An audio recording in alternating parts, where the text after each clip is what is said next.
మంతా తుపానును ఎదుర్కోవడానికి ఆంధ్రప్రదేశ్ ప్రభుత్వం సిద్ధమైంది.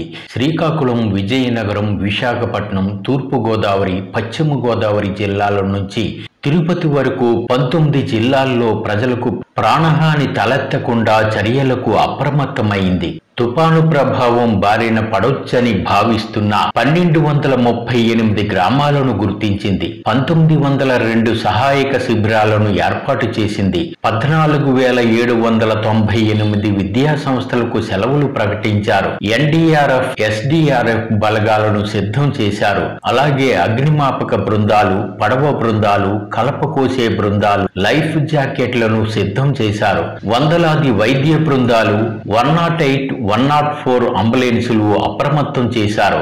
వేగవంతంగా విద్యుత్ స్తంభాల పునరుద్ధరణకు 11,347 స్తంభాలు, 772 విద్యుత్ బృందాలను సిద్ధం చేశారు. రోడ్డు క్లియరెన్స్ కోసం 7,289 యంత్రాలు, వేలాది నీటి ట్యాంకర్లు, జనరేటర్లను కూడా సిద్ధం చేశారు. ముఖ్యమంత్రి చంద్రబాబు నాయుడు, మానవ వనరులు, కమ్యూనికేషన్ శాఖ మంత్రి నారా లోకేష్ అధికార యంత్రాంగంతో కంట్రోల్ రూమ్ నుంచి జిల్లాల వారీగా కలెక్టర్లతో సమీక్షిస్తున్నారు. ఈ కంట్రోల్ రూమ్ 24 గంటల పాటు పనిచేస్తుందని చెబుతున్నారు. ఎలాంటి విపత్తునైనా ఎదుర్కోవడానికి తాము అండగా ఉన్నామని ప్రధాని నరేంద్ర మోదీ ఇప్పటికే ముఖ్యమంత్రి చంద్రబాబు నాయుడుకు భరోసా ఇచ్చారు. లోతట్టు ప్రాంతాల ప్రజలు అప్రమత్తంగా ఉండాలని అధికారులు హెచ్చరిస్తున్నారు. 90 కిలోమీటర్ల నుంచి 120 కిలోమీటర్ల వేగంతో గాలులు వీస్తాయని, భారీ వర్షాలు కురుస్తాయని అధికారులు హెచ్చరిస్తున్నారు. రాష్ట్ర స్థాయిలో కంట్రోల్ రూమ్ ప్రజలకు అందుబాటులో ఉంటుందని